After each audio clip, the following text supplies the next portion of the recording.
So what we have here is an impulse purchase. I was looking for a drill press. I came home with an Atlas Lathe. It's a cool lathe. The price was right. I didn't spend much time researching it, but I bought it. Well, here it is. It don't look like too much, does it? But that's all the pieces parts, and every single one of them is heavy. Even the little fan belt guard is cast iron. So we took the main components off of the thing so we could pick it up and get it in the truck. So I've made a spot for it at the foundry, and this is the second time I put it together because I cleaned it all up at home and put it together at home to make sure it worked, and then I took it apart again because it's too heavy to move. So now I'm at the foundry.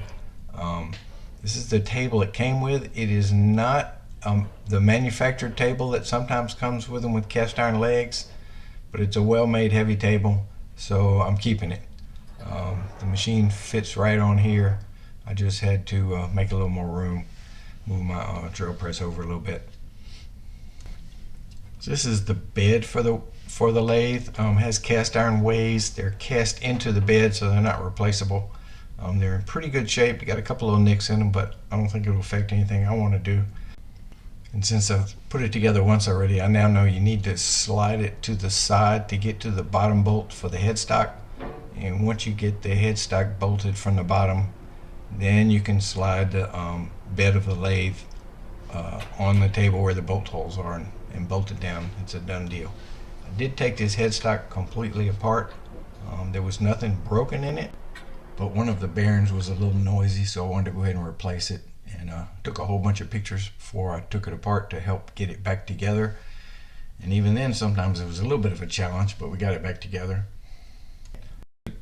Gears that drive the lead screw, and they're adjustable. You can switch them around. This is a view from the bottom. This is the main shaft on the top and the back gears on the bottom.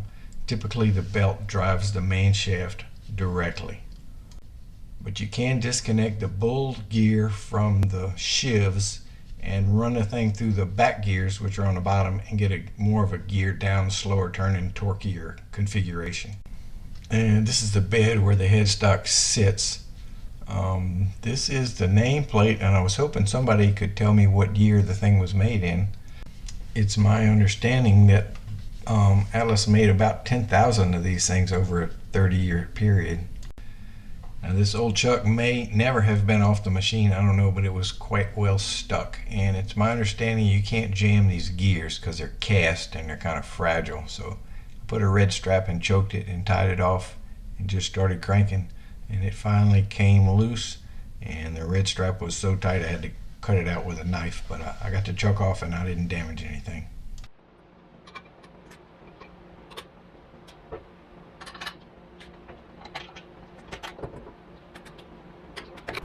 So the gears that drive the lead screw are a cluster, and they're bolted to what they call a banjo. So they kind of come off as a unit and go back on as a unit. Unfortunately, I don't have a complete set of gears, so it's going to limit me on turning threads, because these gears determine how fast the lead screw goes in relationship to how fast the main shaft goes. So I've got what I've got. I can buy more. I can buy a set. They're kind of pricey. We'll just play that by ear as time goes on. Now I'm bolting on the cast iron bracket that holds the cast iron guard that keeps fingers out of the gear set. Everything on this lathe is cast iron. It's kind of cool.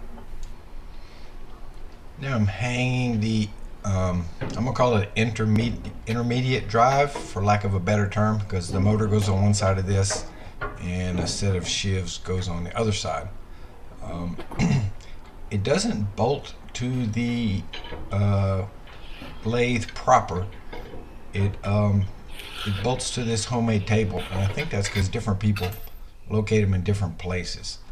But I got it on there, and then this is the actual motor mount, and it pivots, and the weight of the motor keeps the belt tensioned, or at least that's the way I have it set up. And this little pin, I started putting it in, but the end was a little boogered, so I took it out and put a little bevel on the end, and then it went right in, and that lets the motor pivot up and down. And there's a nut that keeps it from going too far either way. It's kind of a really well designed system. So So this is the little motor that came with the $50 drill press, and I was just putting it on here for now so I could have something to turn it and make sure everything was hooked up right. But it was so underpowered that it just wouldn't go by the time I put all the belts on and everything. So this is an exercise in futility right here. This is the top cover going on. This covers up the gears and the belts, which are kind of like right at your face, so this is an important cover. This is a side cover going on, another beautiful piece of cast iron. This is the a little piece of trim that closes off the front cover, putting it on, and inside the cover you can see the chart which tells you which gears to use and in what order to put them to adjust your speed of the lead screw. And it is written like so small, there ain't no way in hell I can read it, and I don't even know if a young person can read it, but it is pretty cool, and there's an awful lot of information on that one little bitty brass chart. So this is the carriage I'm getting ready to try to put on, and it's a complicated little beast. It has nice ground guides that glide on the ways, and you can adjust them to get all the slack out of it. It has a lever to engage it with the lead screw to make it travel left or right, and you can have the lead screw go forward or backwards, so it can go either way. It also has a lever to so the cross slide can go under power, either towards you or away from you, depending on which way the lead screw is going. So it's a complicated little booger, and it was pretty gummed up, but I got it all apart and cleaned up, and it's working just fine now. It's a lot of parts, and all these parts are available for sale on eBay, because there were so many of these things made that it's worth somebody to go into production making these parts.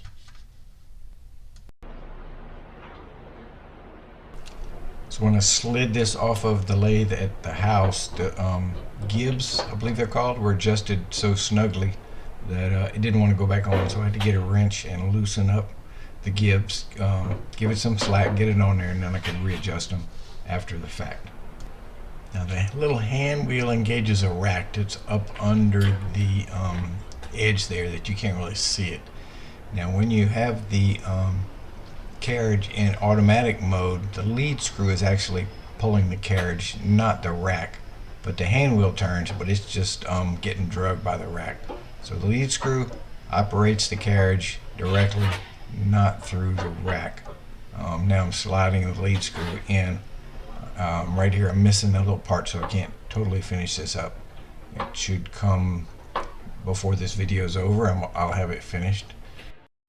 So this is the little gearbox that controls the lead screw. You can either go left or right or forward or backward, and the speed of this gearbox is determined by all those little gears on the end and which order you have them and which ones you have. And then I'm sliding the tailstock on, and then I'm putting the chuck on. Now there's a bolt in the middle of the chuck that has nothing to do with this. It was just in there when I was messing with it at home. And I put a little bit of oil on the threads because I wanted to make sure it would come off next time easier than what I had to do to get it off. It'd be kind of nice to have a 4-jaw chuck for this little thing, but time will tell if I ever get one. So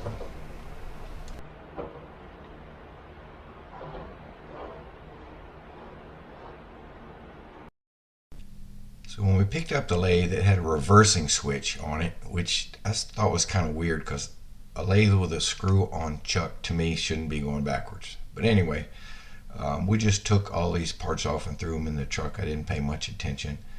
After I got home, I realized that this junction box that fed the reversing switch had two plugs that went into it. You could, I don't know, it's kind of crazy, but it had 2 plugs. You could plug it either one in the wall, although I didn't. I never plugged anything in the wall. He had it already plugged in, so I'm not sure what this was, and I never checked it out. I just cut all this stuff off and kind of threw it away. It came with 2 motors. The big one on the right was no good. It had some burnt windings. It was the little one on the left is the one that was. This is a motor that was mounted on the lathe when I bought it, and it runs fine. It's quiet and cool, but it turns the wrong way. So somebody at some time had figured out a plan. They made this plate, and so they just turned the motor the other way and put it sticking way out of the side, and they solved a rotation problem, which I thought was interesting, but pretty rough.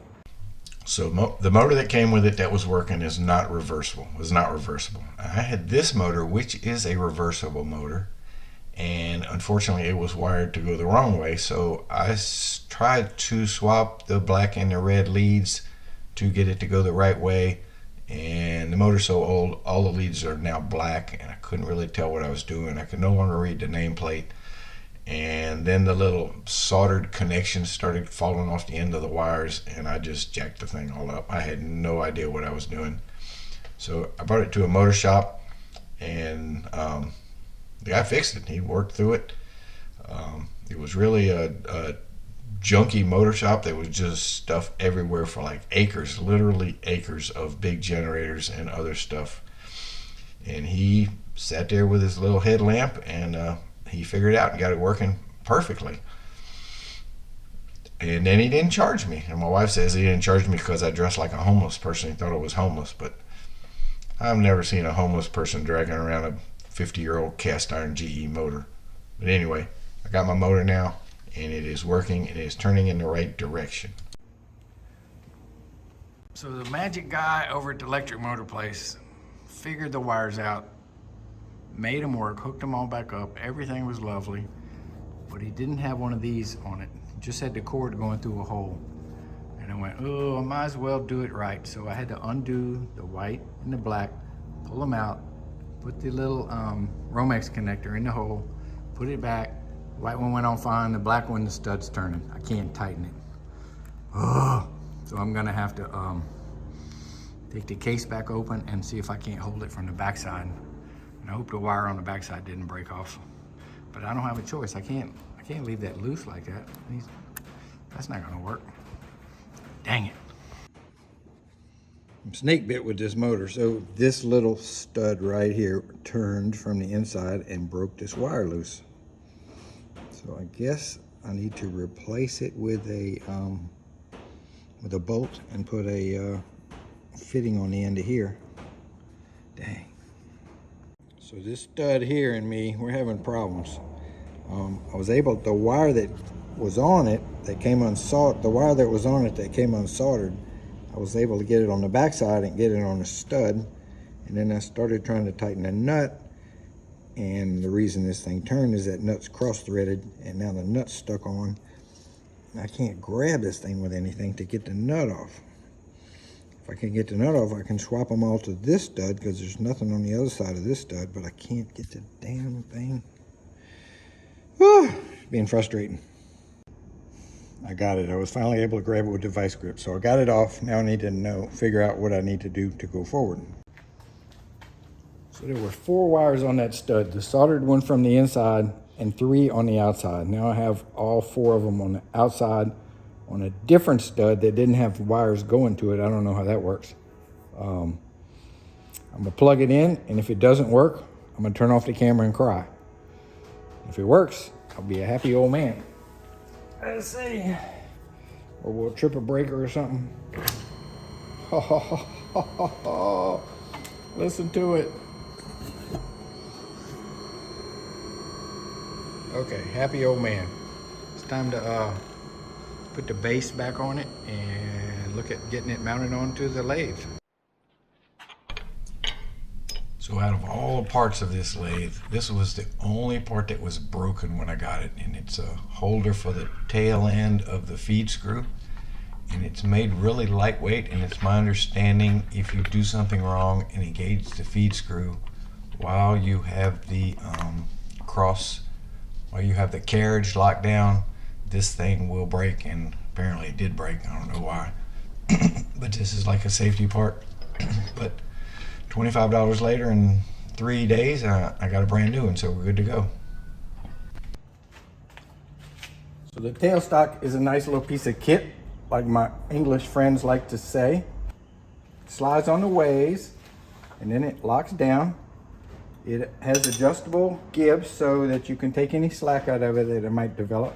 It also slides front to back with these screws, which I'm assuming is for cutting long tapered shafts. So you could pull the center line of the shaft closer to the cutting bit at one end and cut like a pool cue or something, that kind of shape. I don't know. It came with a live center, and if you crank it all the way backwards, it comes out. And it also came with a pretty worn out chuck, but if you need to drill a hole, you spin the piece and the chuck stays still. So I think that's it. Another thing it came with, this is a dauber. So if you fill this with oil and you don't have a live center, you have a dead center, you can drop oil on it to keep it cool. Now that's back from the day, huh? I don't think anybody uses anything but live centers these days. So it's all good. My first lathe project is to cut this taper inside a shaft for Medusa, so I can use live centers and a drill chuck, and I got a drawer full of bits with this taper on them, and pretty ambitious project, but we're gonna see what we can do. I kind of shot myself in the foot when I was putting this thing back together. I didn't take the time to find out what size belt it requires and purchasing one and putting it on the shaft. You can't put the belt on after the fact. So I went with one of these link belts, and well, they're expensive. So I bought this one from Amazon. This was a lot cheaper, but it just didn't work. It just slipped like crazy. I got this one from McMaster Car, and it works fine. I think it was like 55 bucks including freight, and the belt would have been 12. So you know, I did that to myself, but I like these. I've got one on my burner on my bronze furnace, and it's been running smooth for I guess 8 years now. It hadn't given me any trouble. So I think they're a good product. They're just kind of pricey. Anyway, we're good to go now. Belt's working. So the gear train, it has 4 belts, 4 shivs here and 2 here, so that's 8 speeds. But it also has a high-low range on this bull gear back here. So I'll show you how.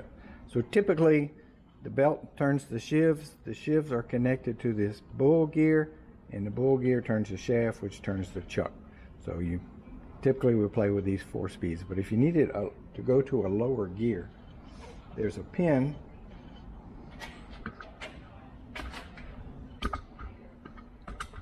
There's a pin right here that frees up the bull gear from the shiv.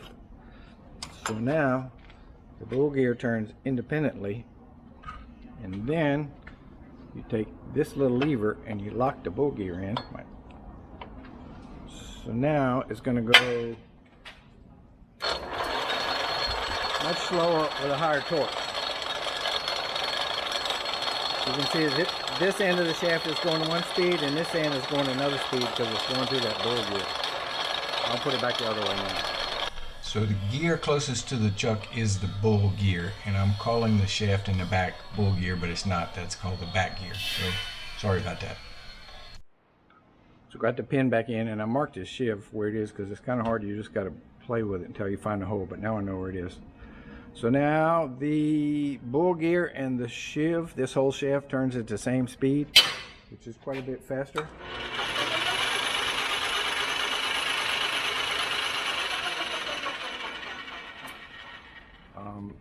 And I mounted a switch here to make it a little safer rather than plugging the plug in.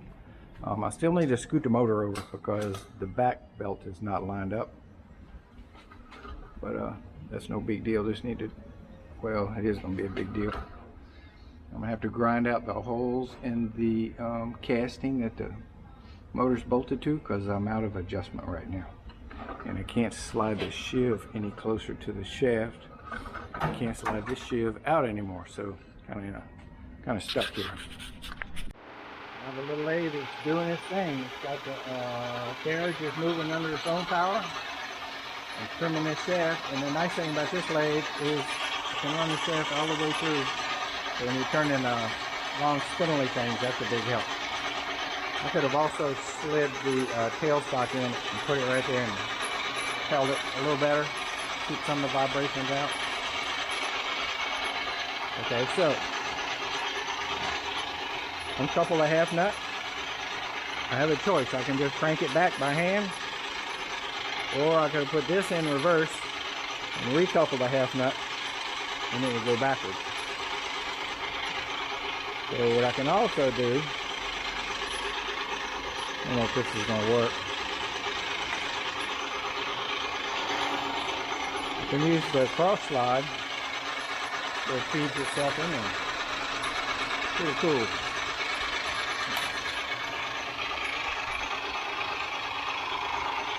Alright, so turn off the shaft, back this up.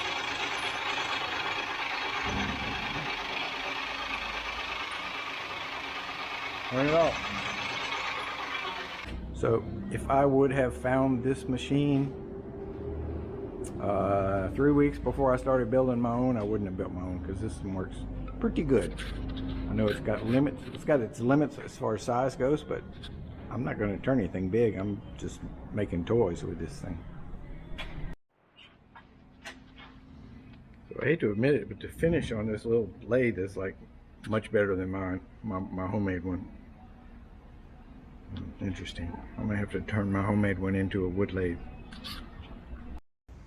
So that pretty much wraps up the introduction to this lathe. It wasn't very complete, and there's a lot of YouTube videos that do much better than me on these things, because there's so many of them out there.